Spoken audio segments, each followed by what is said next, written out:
Okay, have a blessed midweek prayer sa ating lahat mga kapatid sa Panginoon. Yan, tayo po ay nagpapasalamat sapagkat ang gabi na ito ay ibinigay na naman sa atin ng Panginoon upang makapagpasalamat at makapagpuri kasama ng ating pananampalataya. At tunay na ang Diyos na buhay ang siyang nagbibigay po sa atin ng napakagandang biyaya ng buhay upang maranasan po natin ang buhay na ito sa araw-araw na ipinagpapasalamat po natin. Kaya binabati ko po ang lahat ng mga kapatiran po natin na narito po sa ating online devotion, sa Faith and Devotion. Maraming salamat po sa mga tumututok at nakakasama po namin sa pananalanginan. Bagamat tayo po ay hindi magkakasama physically, but we believe the Spirit of God ang siyang naglilid sa bawat isa sa atin. Kaya marapat lamang na ibalik natin sa Panginoon ang pinakamataas na papuri at pasasalamat. Kaya binabati ko po ang lahat ng mga kapatiran po natin na makakasama pa natin dito sa pananalanginan sa ating Faith and Devotion, and also sa lahat ng mga kapatid po natin all over the world, no? Ang mga OFW na nagtatrabaho sa ibang bansa. Yan, salamat sa Panginoon at patuloy din po namin kayo nakakasama sa ganitong larangan ng pananalanginan. At the same time, magandang gawi rin po sa mga kapatiran po natin na patuloy pong tumututok din sa family ng Faith United Methodist Church at sa buong family ng Faith and Devotion. Have a blessed birthday po kay Kuya Jimmy Dolyesen at kay AJ Dolyesen. Kaya pagpalain po kayo ng Panginoon at ang Diyos ang patuloy na mag-bless sa inyong buhay. At kayo po ay patuloy na bigyan ng malusog na pangangatawan, bagamat kayo po ay malayo sa inyong mga mahal sa buhay. At the same time, magandang gabi rin po sa mga kapatid po natin dito sa community, no?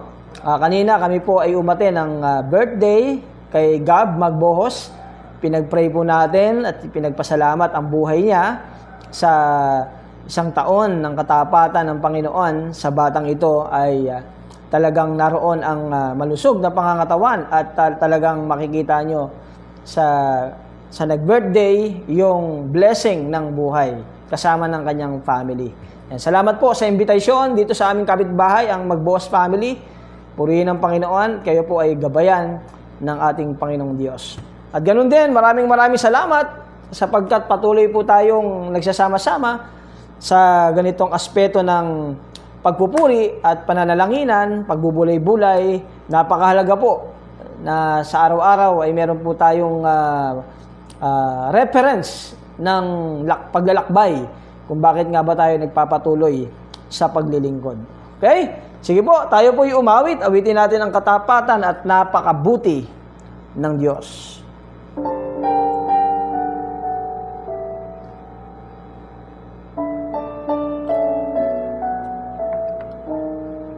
Maganda kayo po, Tita Seni and Tita Mili and Tatay Rudy Salcedo. Magandang gabi po. Katapatan mo, O Diyos, tunay at dakila. Ang pag-ibig mo'y wagas at walang kapantay sa aming puso, sa aming buhay. Papurit pagsambay, iaalay. Bukas noon, ngayon, magpakailanman, luwalatin ka.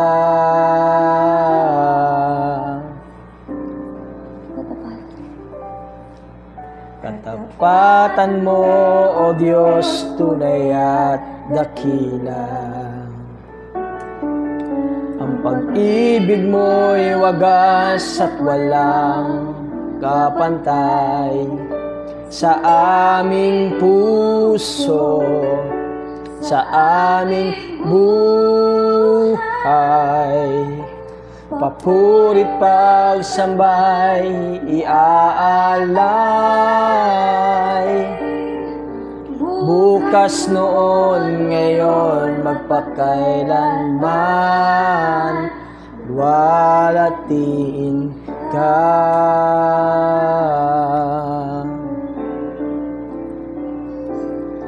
Panginoon, kay buti mo sa akin.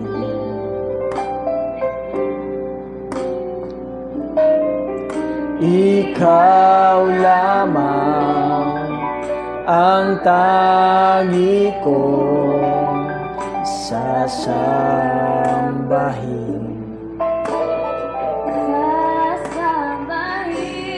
Awitan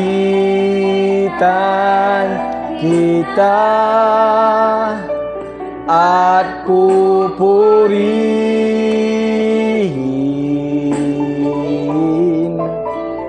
Panginoon, kay buti mo sa akin.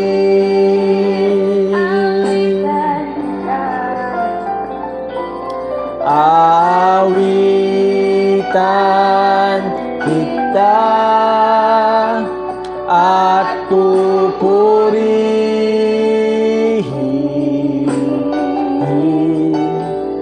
Panginoon,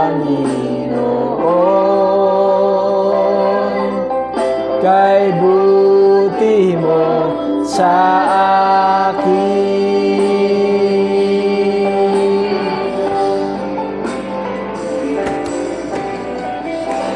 Hello, Ate Pe.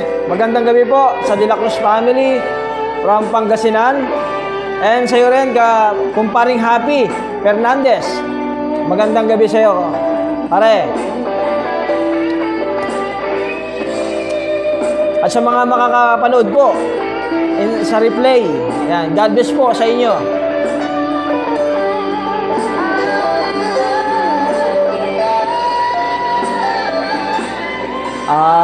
Awitan kita at pupurihin,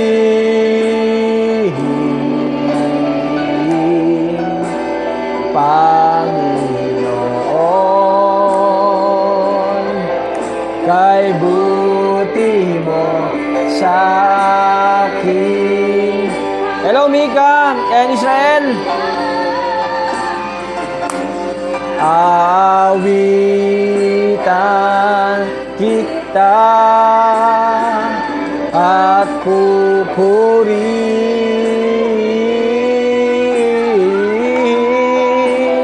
Panginoon, kay buti mo sa akin.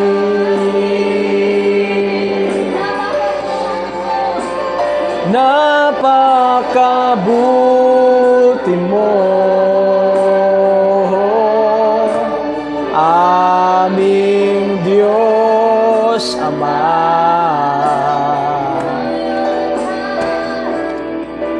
Ang likha'y luluwalhatiin ka.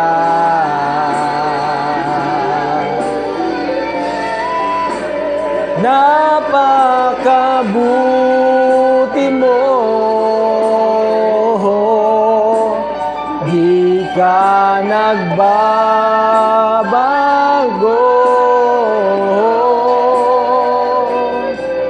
Noon, ngayon, kailan pa man, sa buhay ko'y tapat.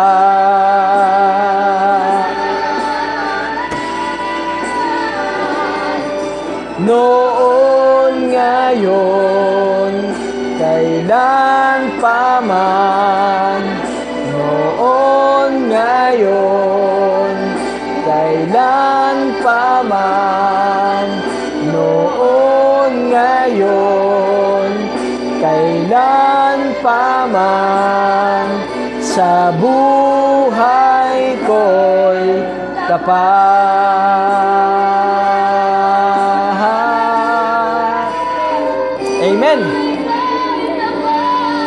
Praise God. Sige po, sandali po tayong manalangin. Let's pray. Panginoon, marami pong salamat sa pagkakataong muli na kami ay magsama-sama sa midweek prayer and devotion. Tunay, Panginoon, na napakasarap umawit at magpuri sa iyong pangalan. Kaya naman, ngayong gabi, pangunahan po ninyo ang iyong abang lingkod at ang aking mga kapatid dito sa online.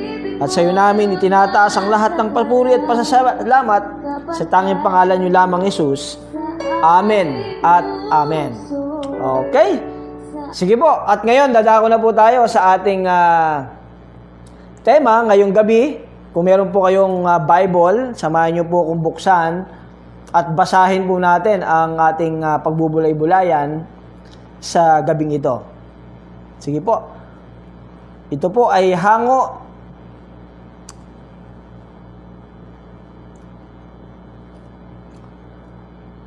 sa Awit chapter 104 verse 2. Yan, kung may Bible po kayo, maaari niyo po ako sabayan. Ito po ang sinasabi, O Diyos, kayo po ay puspos ng maningning na liwanag. Kalangit ay parang tolda, na kamay mo ang nagdadlad. Yan. Pinagpala po tayo sa pagkabasa ng salita ng Diyos. Ang kaningningan ng Diyos. Alam niyo mga kapatid, sa tuwing binabalik-balikan po natin ang kaningningan or ano nga ba ang meron sa kaningningan ng Diyos. During the time ni Abraham, the father of faith, siya po ay unang nung mga panahon na tinawag ng Diyos upang paramihin ang lipi ng mga mananampalataya, dumating sa pagkakataon na siya po ay pinapunta sa isang lugar at isang lugar na kung saan doon niya kakausapin at doon niya matatagpuan, masusumpungan ang ating Panginoon. Kapag ang Diyos nais niyang kausapin ang kanyang lingkod, hindi po pwedeng hindi magbibigay pugay at hindi po pwedeng hindi magpapatira pa ang mga tinawag niya.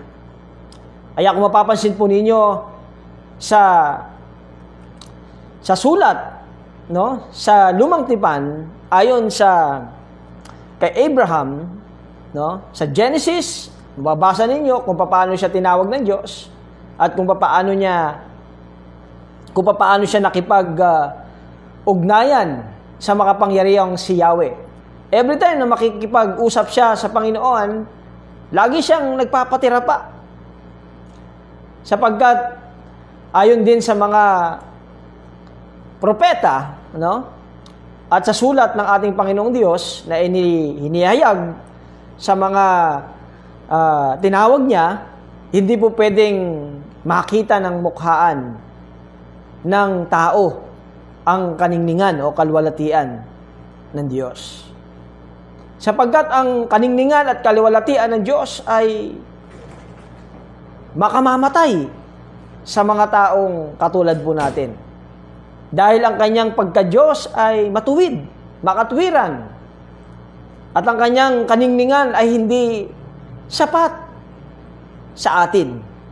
Kaya kung tayo po ay makakakita o makikita natin siya, maaring mawalan tayo ng buhay. Yan ang description during the time ng mga tinawag sa Lumang Tipan, lalo na si Abraham, si Moses, lahat ng mga tinawag niya, si David, si Joshua, si Isaac, si Jacob, hindi mo pwedeng hindi sila magpapatira pa. Maging si Adam, nung panahon niya, no? Nung siya po ay kinakausap ng Panginoon, bagamat ito'y salita lang, pero hindi siya makatingin ng face to face. Kahit nung mga panahon na wala pa siyang nagagawang pagkakasala. sapagkat ganun kasagrado ang pagka-Diyos ng ating Panginoong Diyos. Subalit, kung uunawain at titingnan nating mabuti, ang kaningningan ng Diyos na hindi natin nakikita, subalit ito'y magbibigay sa atin ng proteksyon at napakagandang figura bilang mga mananampalataya. Kaya sinasabi doon sa Roma na ang isang buhay na inialay sa Diyos ay isang buhay na may kabanalan. At ang buhay na ito ay napakagandang handog sa harapan ng ating Panginoong Diyos. Sapagkat kung ang buhay na ito ay inialay sa Diyos, ang buhay na makapagbibigay kaluwalhatian, karangalan sa Panginoon habang tayo ay narito sa magitan ng ating pagsunod sa ating Panginoon. Kaya ang sabi sa awit, O Diyos, kayo po ay puspos ng maningning na liwanag. Kaya tayo tinatawag na you are the light of the world sapagkat ang Diyos na pinaglilingkuran natin sa magitan ni Jesus ay ang Diyos na nagbibigay din sa atin ng liwanag sa buhay na ito. Kaya tayo napapansin, kaya tayo nakikita sapagkat ang mga gawa natin hindi na katulad ng mga gawa noon. Maaring may mga kilos tayo, may mga gawa tayo, may mga pag-iisip tayo na hindi applicable sa mga Kristiyanong kagaya natin. Ibig sabihin lamang nito, ang pamumuhay natin na merong Diyos, no? Ang kanyang kaliwanagan ang siyang dapat nakikita. Hindi yung ating karangalan, kundi yung karangalan ng Diyos na siyang sinasampalatayanan natin. Kaya nga, ang pagkapuspos ng kaliwanagan o maningning na kaliwanagan ng Diyos ay nagbibigay sa atin ng napakagandang suporta, proteksyon. Kaya kahit saan tayo magpunta, pag nakita tayo ng kaaway, hindi yan makakalapit sa atin. Sapagkat malayo pa lang, nagniningning at nagliliwanag na ang mga buhay na meron tayo. Doon tayo pinoproject ng ating pananampalataya. Once na tayo po ay nakipag-ugnayan sa Panginoon, ang kanyang proteksyon, ang kanyang gabay sa araw-araw ang mag-iingat sa lahat ng gawa ng kaaway.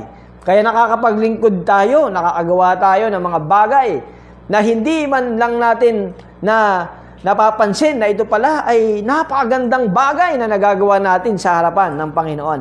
Although, alam naman ng Diyos na tayo ay hindi naman ganoon ka-perpekto kung tayo'y gumawa. Pero dahil tayo'y nagsusumikap at nais nating magampanan ang ating mga tungkulin sa harapan niya, si Lord, hindi niya tayo pinababayaan. Kaya napakaraming paalala at napakaraming reference sa Biblia na maaring magamit natin sa araw-araw ng ating buhay. Kaya walang Kristiyano na hindi makagagawa ng tama at ng mabuti kung lalo't higit nasa Kanya ang presensya at gabay ng Panginoon. Kaya ang iyong pag-iisip, ang iyong pagsasalita, ang iyong pagkilos, ang iyong paggawa, lahat yan, no? Lahat ng portion, no? Sa four corners ng buhay mo, si Lord ang siyang nakikita. Hindi yung mga kakayanan na meron ka, hindi yung talento na napapakita mo, hindi yung mga kagalingan na nagagawa mo, kundi ang Diyos ang nagkaloob niyan. Kaya mo ngayon nagagawa yon sapagkat si Lord ipinagkatiwala yung mga bagay na ito. Kaya hindi mo yon magagawa kung walang tulong nagmumula sa Panginoon. Kaya sabi nga rito, no, lahat ng meron tayo, kapag kinikilala ka, magpasalamat ka sa Panginoon. Dahil kinilala ka, dahil nakita yung pagkatao mo, yung buhay mo, dahil yung buhay mo ay nagiging mabuting halimbawa at patotoo sa tao. Kaya ikaw naman, maraming patuloy kang nai-inspire. Bakit? Sapagkat habang ikaw ay ina-appreciate, no, kinikilala, alam mo ang ginagawa mo ay sa Diyos, yan ay nagbibigay sa iyo ng kagalakan na gawin at ipagpatuloy. Kaya malinaw na sinasabi ng talata na habang tayo po ay naglilingkod sa Panginoon, no? Katulad ng sinasabi ng awit, ang kalangit ay parang tolda na kamay mo ang nagdadlad. No? Napakagandang makita natin na tayo po habang nabubuhay. Tingnan niyo mabuti mga kapatid. Hindi niyo po ba napapansin habang tayo po ay nasa maliwanag na kapaligiran, ipinapakita sa iyo ng Diyos yung maaaring i-appreciate mo at yung maaaring hindi mo ma-appreciate. Pero tayong mga Kristiyano, ang nakikita natin, yung mga na-appreciate natin. No? Walang mananampalataya na hindi kinikilala yung mga magaganda o yung mga nagagawa ng Diyos sa mga buhay nito. Marami tayong pwedeng ipagpasalamat sa Panginoon na habang tayo po'y lumalakad sa liwanag ng buhay na ito, marami tayong dapat ipagpapuri sa Diyos na makapangyarihan. Dahil ang mata natin, binubuksan ng Panginoon. Ang isip natin, pinapaliwanag ng Panginoon. Ang puso natin, pinapadalisay ng Diyos. Upang magampan tayo ng ating mga tungkulin. Kaya napakasarap na habang tayo napapabilang sa paglilingkuran, dahil alam ng Panginoon, ang buhay na ito, wala nang ibang inaasahan, kundi ang siyang na nakakatulong sa atin. No? Alam naman natin kung sino nakakatulong sa atin o hindi. Kaya kung meron man tayong ina-expect na makakatulong sa atin at hindi nakatulong, wag naman sana magbago ang ating pananaw sa paglilingkod. No? Dahil ang expectation, yan ang makakasira sa'yo pagdating ng panahon. Huwag kang mag-expect. Dahil si Lord, pagka nag-bless sa'yo, unexpected yon. Pag si Lord ang tumulong sa'yo, unexpected yon. Pag gumawa si Lord, unexpected yon. Dahil naniniwala po tayo, every time na tayo pong mga Kristiyano, nakikita niya ang ating mga buhay sa paglilingkuran. No? Hindi mo man na-expect, pero huwag kayo mag-alala. Dahil hindi tayo ilalagay ng Diyos sa isang kalagayan na hindi ka magiging masaya sa paglilingkod na meron ka. No? Kaya habang tayo po'y nabubuhay, ipagpasalamat natin yung buong maghapon at pagkatapos maggagabi. No? Natabunan man ng kadiliman ang araw. Ngunit meron pa ring liwanag na sumisibol sa gabi sa magitan ng ating pagtanaw sa kabutihan ng Panginoon. Kaya mga kapatid sa Panginoon, habang tayo po ay nabubuhay, mabuhay tayo dahil ang nakikita at yung nararanasan natin ay yung kalwalatian at yung kaningningan ng Diyos na makapangyarihan. Amen? Ngayon sabi dito, tunay na dakila ang Diyos sa kanyang kabutihan, nararapat na pasalamatan. Kaya kanina, yung kantang napakabuti mo, aming Diyos Ama, ang iyong likhay, luluwalhatiin ka. Napakabuti mo, di ka nagbabago,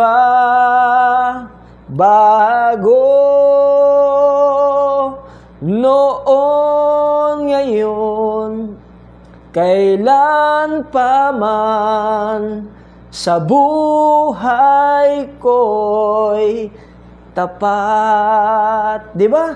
Ang sarap. Habang inaawit mo yung mga liriko na ipinagpapasalamat mo yung katapatan ng Diyos. Dahil alam mo sa sarili mo, matatapos ang buong araw na ito na hindi nagkulang at hindi nagpabaya ang Panginoon na pinaglilingkuran natin. Alam nyo, kung minsan, ang nagiging problema lang naman talaga sa ating mga tao. No? Hindi natin masyadong kinikilala. No? Yung mga nagagawa ng ating Panginoon sa mga buhay na ito. Yung mas hinahanap natin, yung mga hindi dapat natin hanapin. Mas tinitingnan natin yung mga dapat hindi natin tingnan. Kumbaga, nasa harap mo na, hindi mo pa ma-appreciate. No? Kaya kung tayo na mga naglilingkod sa panahon ngayon, nananatili yung kaningningan ng Diyos sa ating mga puso, sa ating mga buhay, alam ko yung paningin natin hindi magbabago.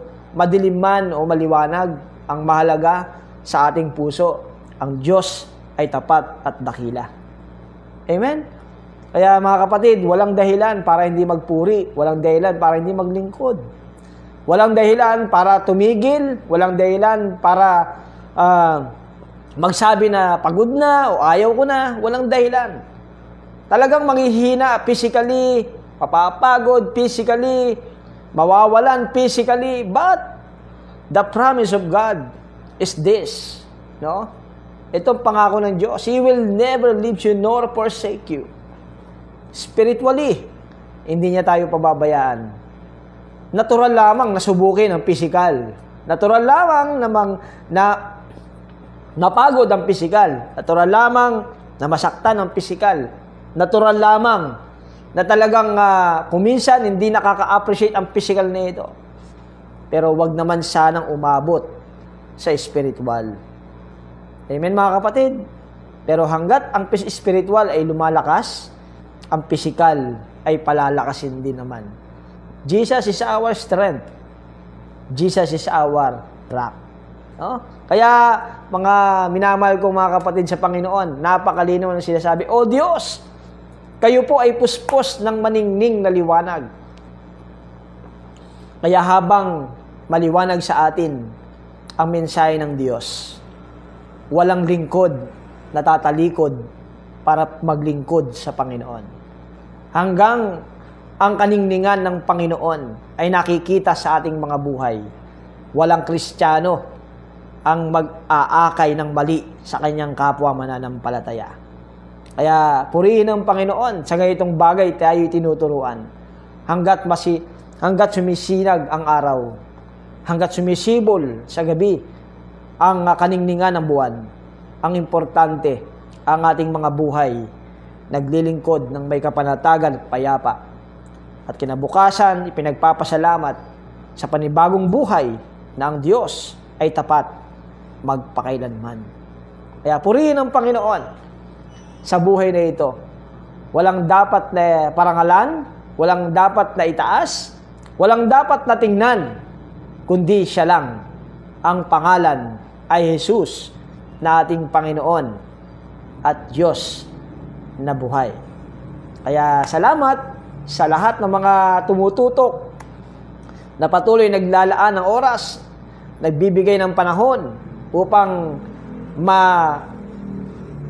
magbigay ng inspirasyon ang mga mensahe o salita ng Diyos na naririnig po natin ngayong gabi. Ako po, instrumento lang din po ako na talagang nagsusumikap din na makatugon at makasunod sa larangan ng paglilingkod sa ating Panginoon dito sa Batangas.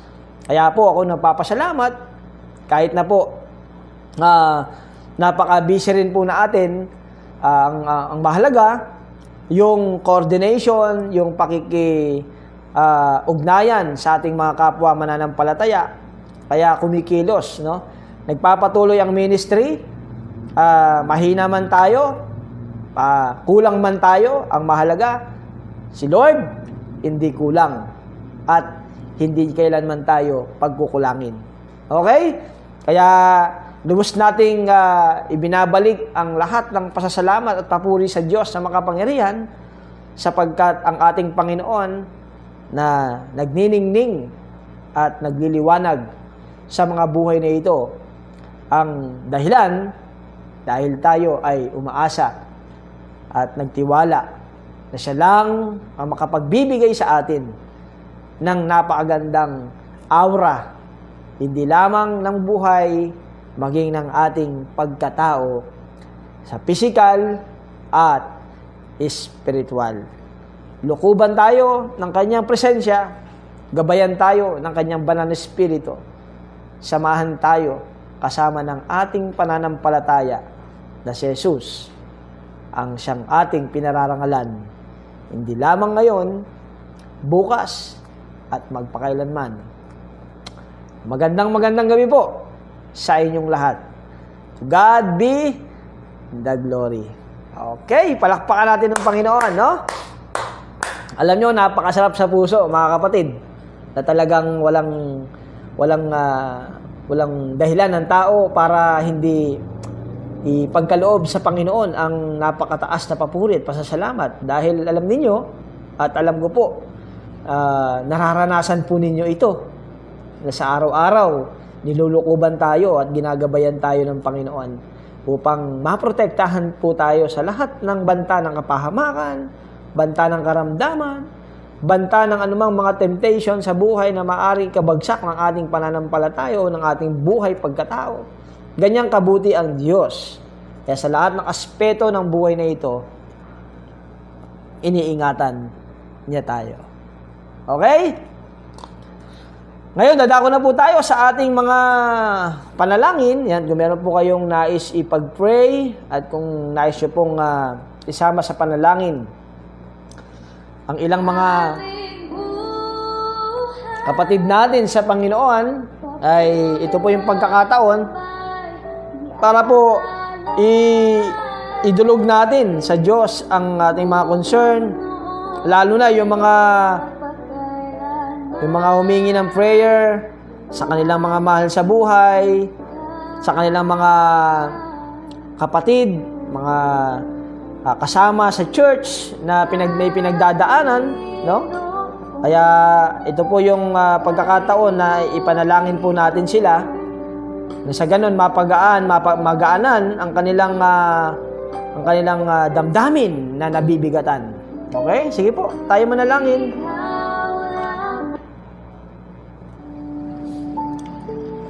Aming Diyos, napakabuti po ninyo.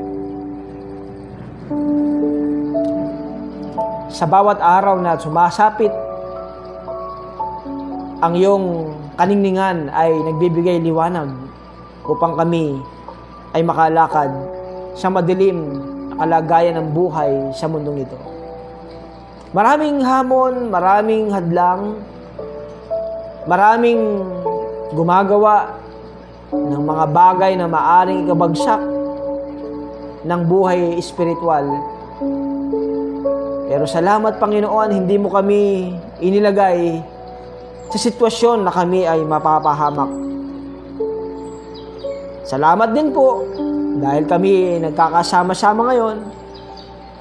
Alam naman ninyo, Panginoon, ang aming mga kalagayan, ang aming mga sitwasyon, na talagang wala kaming ibang inaasahan, wala kaming ibang pinagkakatiwalaan, kundi ikaw na makapangyarihan. Lord Jesus, i-touch ninyo ang mga kapatid namin na may nararanasang karamdaman. Saan mang bahagi ng pisikal na karamdaman na meron ang aking kapatid na ito, in the name of Jesus. Kung ito man ay banda sa itaas ng kanyang ulo, sa brain, sa eyes, sa nose, sa ears, sa tongue, maging sa kanyang throat, or sa lungs, heart. Ikaw ang Diyos ang magbibigay sa kanila ng kagalingan, kung sa kidney, or sa intestine, small or large intestine, sa ovary, sa bone, at saan mang bahagi ng kanyang katawan. Lord, in the name of Jesus, I speak healing through the power of our Lord Jesus Christ, the Son of God. Healing upon healing, in the name of Jesus, in the name of Jesus. And also, Father God, thank you so much sa mga kapatid namin na malayo sa family, mga OFW. Lord, guide them, protect them, lead them, and teach them, Lord, na patuloy po silang maging matatag. Ilayo sila sa lahat ng banta ng kapahamakan temptation, at patuloy po nila panghawakan ang pagmamahal mula sa inyo upang ang kanilang pagmamahal sa family ay maging intact, solid, at walang makakahadlang, Panginoon.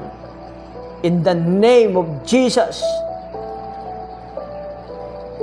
Ikaw, O Diyos, ang patuloy na mangungusap at gagabay sa aming mga kapatid na nasa ibang bansa.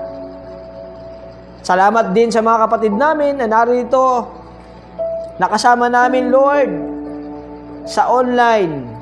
Ang ilan sa amin ay nasa Pangasinan, nasa Cagayan, Tugigaraw, nasa Nueva Vizcaya, nasa Zambales, nasa Bataan, nasa Pampanga, nasa Tarlac, nasa Pangasinan at Bulacan, nasa Manila, Las Piñas, Laguna, Batangas, maging sa Luzon, Visayas, and Mindanao. Lord, thank you so much sa napakagandang opportunity na ma-spread, Panginoon, ang iyong good news, ang iyong salita, upang ma-inspire, O Lord, ang iyong mga anak na marinig nila, Panginoon, ang iyong mensahe ngayong gabi at sa mga darating pang mga panahon.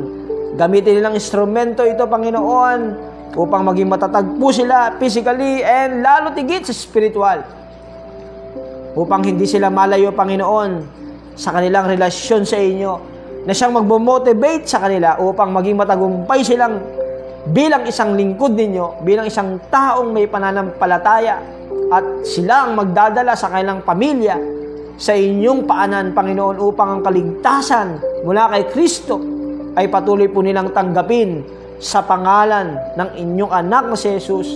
Ito po ang aming panalangin.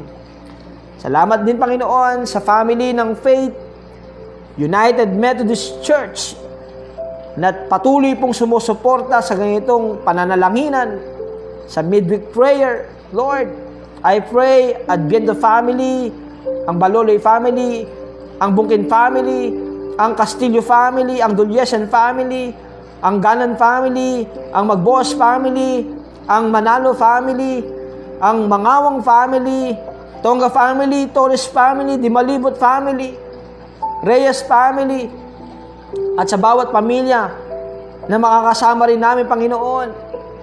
Samahan ninyo at tulungan po ninyo, Panginoon, na patuloy pong ma-reach out, Lord, even our community.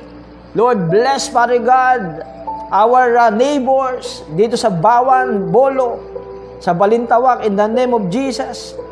I pray, Lord, blessing upon blessing, guidance sa mga kapatid po namin, sa paligid, at kung paano, Panginoon, namin experience yung blessing po ninyo ng pag-iingat at pagpapala sa buhay na ito. Ganun din, Panginoon, ang kanilang maranasan, Lord. Thank you so much. And also, I pray, Lord, blessings of life sa mga buhay kay Gab Magbohos, in the name of Jesus, kay AJ, kay Jimmy Dulyesan, in the name of Jesus, at sa mga magbe-birthday pa, at sa mga may wedding anniversary, Lord, saan mang sulok ng mundo naroon, saan mang bahagi sila naroon, Lord, thank you so much, sapagkat ang iyong kaningningan at kalwalatian ay hindi po pwedeng hadlangan. Ito'y magpapatuloy na lantad lalo sa mga may pananampalatayang katulad ng iyong mga anak. Naway magliwanag din ang aming mga buhay sa harapan ng iyong mga anak. Magningning at makita ang kalwalatian, karangalan ng iyong pangalan. Jesus, thank you so much. Sinasama ko rin, Panginoon, ang aking family, ang Mangawang family. Touch our mind, lead our hearts, and teach, Father God, our soul. Ikaw lamang, Panginoon, ang siyang patuloy po naming paglilingkuran. As brothers and sisters, as people of God, as your chosen people. Thank you, Jesus. In the mighty name of Jesus Christ, our Lord. Amen and amen. Amen. Magandang gabi po sa inyong lahat. Yan. Happy birthday nga po pala sa aming Tita Annabel Abisamis. Alam ko po, mahirap para sa inyo, Tita Annabel, ang talagang ang hamon ay napagdaanan po ninyo. Nawalan man kayo ng kabiyak. Pero ang Diyos ay mabuti dahil hindi po kayo pababayaan. Okay? Magandang gabi po, kay Ate Potensyana Galamgam, kay sa aking pinsan, kay Ate Chris Lee Catalan. Kalawate, ingat po dyan. Saan man kayo lugar nandoon. And yes, I pray good health and wisdom, blessing, and birthday para kay AJ Dolyesen. God bless po. Yan. Magandang gabi rin po kay kapatid na Ate Tita Ellen. Yan, kapitulo. Pagpalain po kayo ng Panginoon, Ate Ellen. Kay Tita Seni Galang. Magandang gabi po sa inyo, Tita. Kay Ate Glo Directo, Ate Melda Dorni.